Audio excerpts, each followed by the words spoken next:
금요일에 따끈따끈한 법정입니다. 신장기업 김앤장 아니죠. 신장기업 김과장, 김준우 변호사, 장현미 변호사 두 분 어서 오세요. 네, 안녕하세요. 안녕하세요. 네, 안녕하세요. 윤석열 후보 장모의 재산 환수? 네. 추징금 관련해서 이거 뭐 재산 환수라고. 오늘은 대장동 안 하네. 예, 오늘은 대장동. 저희는 사실 대장동과 김 과장이었는데. 대장동과 고발 사주를 네. 거의 매주 했는데 네. 지금은 약간 뜸해요. 다만 아까 보니까 대장동 관련해서는 박영수 전 특검 오늘 소환됐더라고요. 예, 그랬더라고요. 드디어. 네. 드디어. 너무 늦었죠. 예, 너무 늦었어요. 드디어 소환되셨습니다. 대장동 관련해서는. 자, 그 정도 짚어보고요. 나머지는 뭐 수사가 좀 지금 정말 밀행성에 따라서 잘 수사가 되고 있는 건지. 이제 2라운드니까요. 또 힘을 내겠죠. 네. 네. 자, 윤석열 후보의 장모 관련해서 처가 리스크 계속되고 있는데 장모 최은순 씨가 지난 1월 달에 의료법 위반으로 국민건강보험공단에서 요양급여 비용 환수 결정 통보 받았죠. 맞습니다. 1월 달인지 뭐 한 12월 달인지 한 그 정도 때 왜냐하면 이 불법으로 이 요양병원을 운영을 하면서 의료법 위반 혐의가 있었고 요양급여를 부정수급했다. 그러니까 부정수급한 돈은 국가에서 환수를 해야 되잖아요. 네네. 그래서 건보에서 환수 조치를 하겠다라고 한 올 1월쯤에 통보를 했는데 그 거의 직후에 본인의 외손자 24살, 26살 손자에게 한 20억 원 정도 되는 땅을 증여를 합니다. 네. 그렇다면 이 부분과 관련해서 통보를 받은 직후에 그 즈음에 이루어진 행위이기 때문에 뭔가 이 환수 결정에 이 압류될 재산을 도피시키고자 회피시키고자 이런 조치를 한 게 아닌가라는 의혹을 낳고 있는 거고요. 네네. 실제로 건보가 7월 달에 부동산 압류 조치에 들어갑니다. 왜냐하면 1심 법정 구속될 때 유죄 선고가 나왔던 게 올 7월 2일이었거든요. 네네. 그래서 실질적으로 조치가 들어갔을 때는 이 땅은 이미 손자들에게 넘어간 뒤여서 집행할 대상물에는 포함이 되지 않았고 네네. 그래서 이거 뭔가 강제 집행을 면탈하려고 한 것 아니냐. 이런 또 처가 관련 의혹이 나오고 있는 상황입니다. 일단 기사를 조금 더 뜯어 보니까 네. 작년 12월 달에 한 8,680만 원 정도를 처음에 통보를 했다가 네, 통보가 두 번 있었어요. 2월 달에 31억 5천 이렇게 해가지고 했는데 1월 달에 증여를 했다는 거잖아요. 네, 그러니까 8천만 원 통보받고 증여하고 31억 통보받고 네. 그러니까 이 통보 야 이거 8천만 아닌데 추징 이 압류 금액이 32억 정도 32억 정도 되는데 네. 왜 8천만 원만 나올지 또 나오겠구나라고 네. 당연히 예상할 수 있었고 그 중간에 외손자들한테 2명에게 24세, 26세 증여를 한 거죠. 그래서 이제 민사상 사회행위에 해당할 가능성도 있고 이제 형사상 강제집행 면탈의 대상이 될 수도 있는데 네, 강제집행 면탈죄라는 게 있습니다. 그러니까 강제집행에서 압류나 압류되어 있는 물건을 민사라고 하더라도 이걸 강제집행을 나중에 해야 되는데 그걸 못하게 다른 사람이 은닉하거나 이전을 해버리면 소유권을 허위양도하거나 네. 이러면 형사 범죄가 됩니다. 강제집행 면탈죄. 네. 네. 그래서 그런데 이제 뭐 인간적으로 보면 다른 자제분들은 서운할 것 같아요. 왜 외손주에게만 외손주 둘한테만 왜 김건희에겐 증여하지 않냐, 오빠에겐 왜 증여하지 않냐. 그래서 그 큰 딸의 자제분 두 분한테만 증여를 했다는 거 아닙니까? 물론 그 큰 딸과 공동으로 소유하고 있던 땅의 지분을 증여한 거긴 합니다만, 네네. 그래서 약간 그런 부분이 의문스럽고 조금 들여다볼 가치가 있지 않나라는 건데 네. 윤 캠프에서는 다른 재산으로도 충분히 환가가 가능하기 때문에 이거는 강제집행 면탈에 해당하는 것은 아니다 이렇게 좀 반박하고 있는 상황입니다. 자, 그런데 이제 또 이런 보도도 나왔어요. 다른 땅들은 근저당이 굉장히 많이 저당이 그렇죠. 많이 설정돼 있어서 실제로 환가를 할 때 32억에 이를 수 있을 거냐, 즉 강제 집행을 위험하게 할 수도 있는 거 아니냐. 네. 맞습니다. 어떻습니까? 사실 무슨 잠실 아파트에도 권리 행사를 또 건보공단에서 한 건 맞는 것 같아요. 그런데 말씀하신 것처럼 굉장히 많은 근저당이 껴있고 그렇다면 그 차액 정도만, 왜냐하면 근저당권을 설정한 사람이 먼저 그건 배당을 가져가게 되기 가져가죠. 때문에 네. 그렇다면 나머지 차액이 32억 원에 이르지 못할 가능성이 좀 제기가 되고 있는 겁니다. 물론 이 장모 최모 씨가 자산이 많다라고는 하지만 이렇게 근저당 등등이 설정돼 있는 자산에 압류했다면 실효를 거두기가 어렵고 이 부분은 부분은 그렇다면 이 증여가 뭔가 실질적인 증여냐, 뭐 본인들은 세금을 다 냈다, 다른 재산에 압류가 들어갔기 때문에 이거는 강제 집행을 면탈 의도가 없었다라고 하지만 이 부분은 좀 따져봐야 될 영역이 남아 있는 건 분명해 보입니다. 이렇게 얘기하면 좀 죄송하지만 이 최은순 씨와 김건희 씨가 또 상습 체납범 출신 아니겠습니까? 아, 그런가요? 네. 뭘 체납했어요? 재산을 자주 이제 압류당하고 세금을 내지 않아서 각종 지방세나 뭐 재산세 관련해서 그랬던 적이 많아서 이 법리나 이 메커니즘을 모를 리 없었다라는 강한 의구심은 좀 드는 거죠. 네네. 그러니까 이전에도 좀 세금을 성실하게 내지 않거나 이제 공적으로 뭔가 집행 들어오는 걸 회피하려고 노력했던 기록들이 있기 때문에 이번에 이 증여가 그냥 일반적인 증여라고 과연 볼 수 있겠느냐라는 언론의 이제 의심이 있는 거죠. 네, 이게 이제 증여를 했다. 아니, 물론 사람이 저는 그럴 수 있다고 봐요. 이게 좋은 땅을 외손주에게 이뻐하는 외손주에게 땅 안 뺏기고 좋은 땅은 안 뺏기고 어쨌든 외손주에게 증여하고 싶어 할 수도 있다. 이 사람의 마음은. 근데 두 가지가 마음에 걸리는데요. 하나는 증여 이루어진 시기가 올 1월이에요. 네.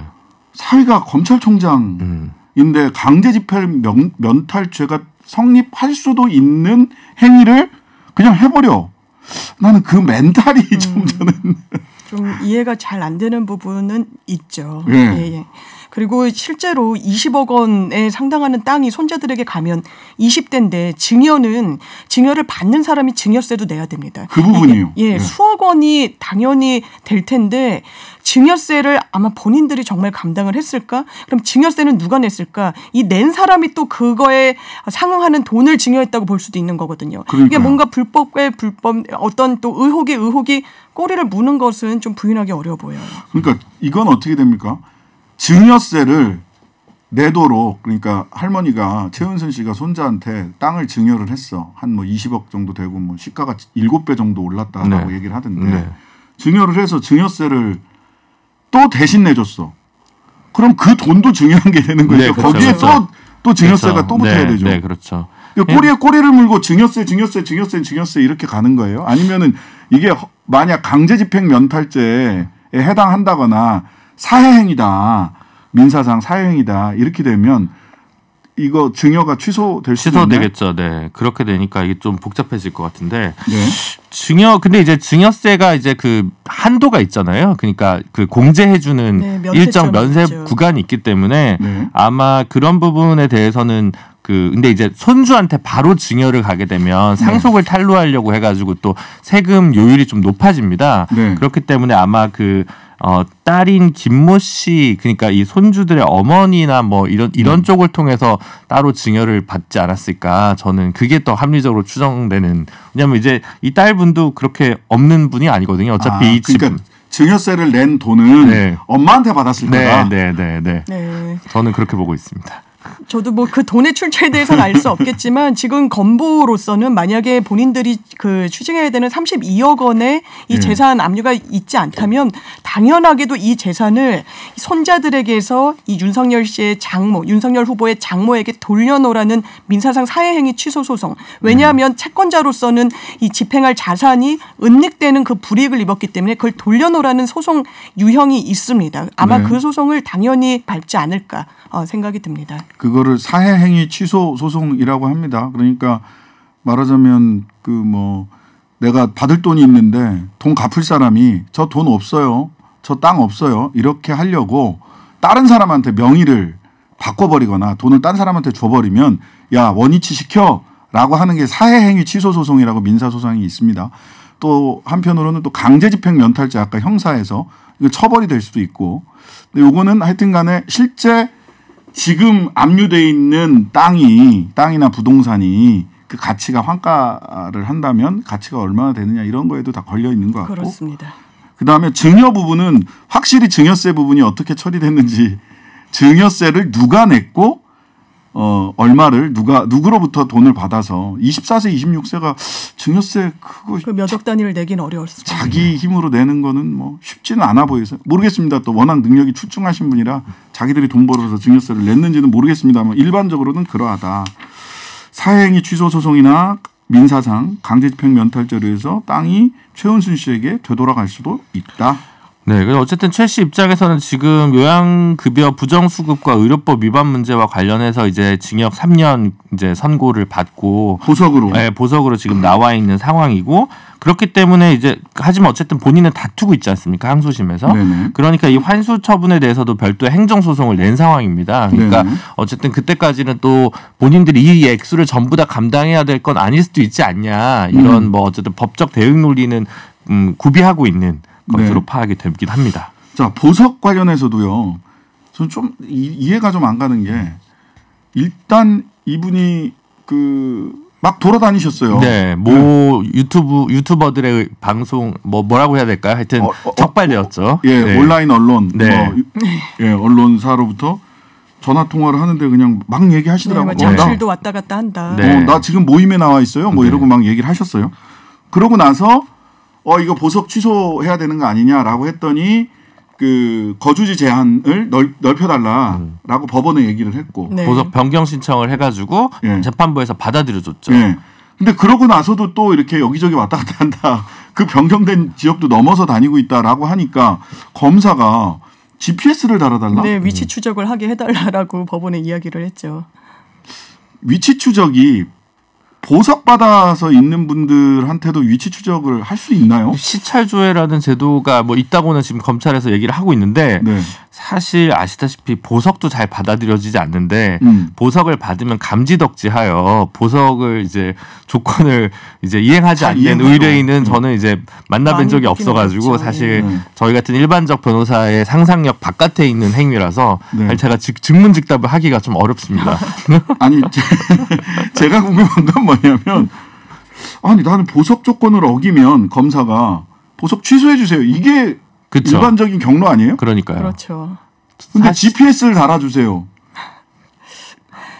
그러니까 이 부분도 근데 뭐 봐주기라기보단 너무 이런 게 이제 검찰이 스스로 알아냈다라기보단 수사기관이 알아낸 거라기보단 이제 유튜버들이 추적하고 인터뷰하고 전화 걸고 이래서 거기에서 이제 사실관계가 드러난 건데 네네. 검찰이 통상적인 김준우 변호사님 말씀하신 것처럼 보석이 굉장히 잘 허가가 잘 나지 안 않습니다. 돼요. 맞아요. 심지어 무죄 선고를 받더라도 그 직전에 보석을 허가해 준다거나 맞아요. 이런 식으로 법원이 상당히 꺼려하는데 이 부분은 뭐 비교적 적극적으로 뭐 법원 판단이긴 하지만 보석을 허가해줬고 그런데 이렇게 왔다 갔다 주거지 제한의 법원의 어떤 명령에도 제대로 이행하지 않는 부분이 드러났는데도 보석을 직권으로라도 취소하지 않는 부분은 조금 이례적인 건 분명해 보입니다. 저도 좀 이상하긴 합니다. 이 부분에 보석 대해서는. 취소는 검찰이 바로 할 수 있나요? 아니면 법원의 판단을 받아야 되나요? 어쨌든 법원이 판단해야죠. 결정 그렇죠. 주체는 네. 재판부니까요. 취소해달라고 검찰이 법원에 얘기를 해야 되는데 그렇게 안 하고 위치 추적을 하게 해주세요. 이러니까 또 최은순 씨 쪽에서는 민간인 사찰이다? 이렇게 그렇죠. 얘기를 해요. 인권 문제를 또 거론을 했습니다. 왜 그런 답변을 그런 답변이 나오는 조치를 그런 처분을 검찰에서 하는지 조금 납득이 가지가 않습니다. 자, 여기까지 이 본부장 흔히 스캔들 내지는 위험 중에서 장 스캔들, 장 위험에 대해서 하나를 많이 여러 개가 있는데 그중에 하나를 살펴봤고요. 자, 어제 이거 조금 복잡하다 뭐지? 네. 싶은 게 있었어요. 어젠가요? 사법농단이라고 해서 기소됐던 판사들 둘이 두 번째인데 또 무죄를 받았어요. 그렇습니다. 이 3명의 판사가 무죄를 받은 건데 이게 어떤 사건과 관련이 되냐면 이른바 정은호 게이트라는 사건이 2016년도 한 4월경에 불거집니다. 옛날 일입니다. 예, 그 당시에 정은호 씨가 부장판사 출신 최유정 변호사에게 정말 놀랄 만큼 수십억 원대의 수임료를 지불을 했고 본인이 또 수사를 받는 과정 중에 뭐 전현직 법관들에게 로비를 한 것처럼 또 이야기를 합니다. 네. 당연히 이 현직 법관들도 수사선상에 올랐는데 이 정은호 씨의 영장과 관련해서 영장 청구서를 당시 법원 행정처의 요구에 따라 서울중앙지방법원의 형사수석부장 신광열 부장이 밑에 조의원, 성창호 당시의 영장 전담 판사였습니다.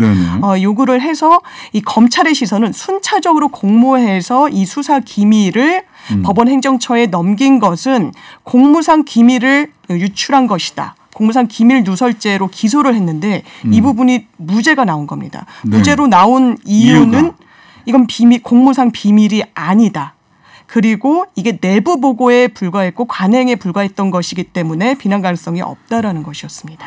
관행 맞습니까? 제가 법원 출신이 아니어서 네. 관행이 뭔지는 모르겠고 직무상 그럼 기밀이 아닌 건 맞습니다. 그거는 법관은 모두 독립된 주체로 우리 헌법과 법 체제가 설계되어 있기 때문에 네. 사실 이제 검찰이라면 이해할 수 있을 텐데 그죠 예전에 물론 예전입니다. 검사 동일체 원칙이 있었다고 한다면 네네. 대검에서 거기 있는 그 중요 사건 한번 기록 좀 보내봐봐. 이렇게 하면 그건 뭐 직무상 기밀 누설이 아닐 수도 있겠습니다만 법원에서 이렇게 보는 경우는 좀 이례적이지 않나라고 네. 생각해서 조금 저는 약간 이 결과다 논리적인 그 로직에 대해서 조금 선뜻 동의하기 어려운 부분인 게 사실입니다. 네.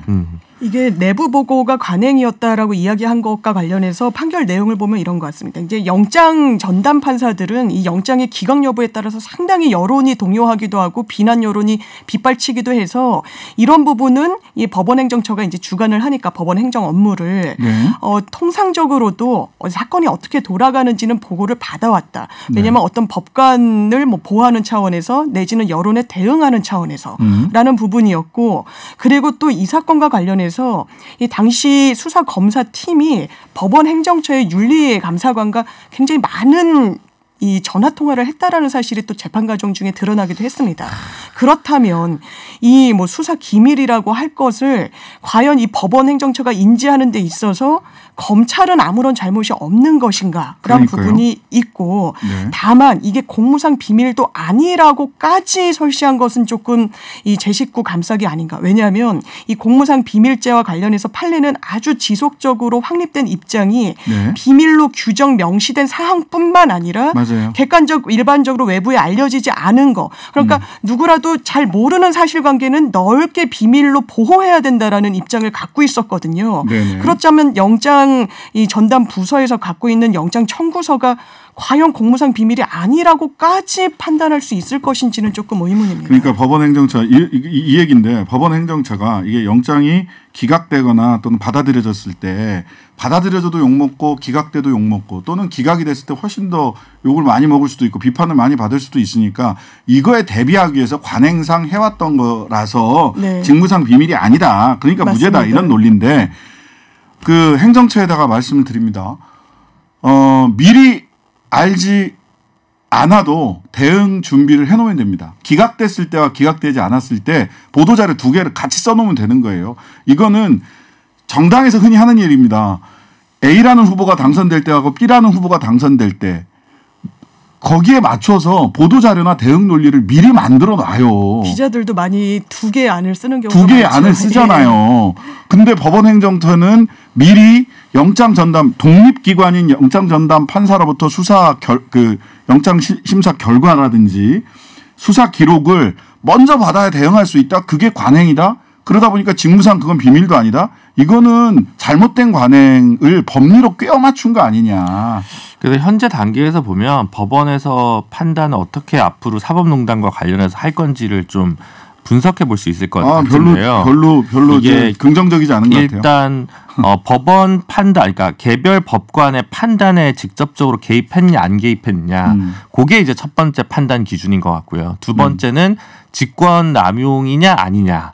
이게 이제 두 번째 기준일 것 같거든요. 근데 직권 남용, 그러니까 개입했는데 직권이 아니어가지고 직권 남용죄가 안 돼서 무죄가 난 케이스가 있었던 거고요. 그러니까 네. 직권 남용보다 사실은 더 큰 범죄를 저지른 거예요. 네. 근데 직권을 넘어서서 범죄를 저질렀으니까 직권 남용은 아닙니다. 네. 무죄 이렇게 된 거예요. 그렇게 무죄가 된 거라서 지금까지 유죄가 난 건 이민걸 실장 전 실장과 이규진 전 양형위원 2명만. 왜냐하면 그 사람들은 법원 행정처에서 근무하고 있던 판사들이었거든요. 그러니까 맞아요. 직권의 범위를 좀 더 넓게 본 거죠. 이제 그걸 보면 대법관이나 법원 행정처에서 근무했던 판사들 같은 경우는 직권의 범위에 좀 포섭을 할 것 같고 나머지 1선 판사들 같은 경우 대부분 무죄로 가닥이 결론 나지 않을까 이렇게 보는 게 뭐 옳고 그름을 떠나서 앞으로 이제 그 일어날 재판들의 결과가 그렇게 좀 수렴될 가능성이 높아 보이긴 합니다. 네, 결국 제 식구 감싸기다라고 하는 법원이 스스로 제 식구 감싸기다라고 하는 비판으로부터 자유롭지 못한 상황으로 계속해서 가고 있는 것으로 보여요. 네, 다른 한편으로는 헌법재판소가 지난번에 그 누구였죠? 임성근 탄핵 관련해서 좀 뭐 소액이 없다라고 실질적으로 얘기했던 것도 문제였던 것 같고 비겁했죠. 그리고 임성근 판사만 제일 마지막에 탄핵 발의를 한 민주당의 소극적 태도도 사실 문제였던 것 같고 이게 참 여러 측면에서 모든 이해관계자들의 꼬여 있는 어떤 뭐랄까 잘못들이 다 있는 것 같습니다. 네, 좀 마지막이 좀 답답하긴 한데요. 예, 뭐 사법 개혁을 위해서, 예, 법원 개혁을 위해서 그거는 뭐 그냥 그 사람들이 미워서가 아니라 국민들의 인권 기본권을 최후의 보루이기 때문에. 예. 여전히 이렇게 좀 날카롭고 비판적인 시선으로 법원을 바라볼 수밖에 없다. 또 그래야 한다라는 말씀 드리겠습니다. 신장개혁 김과장, 김준우 변호사, 장은미 변호사였습니다. 감사합니다. 네, 고맙습니다.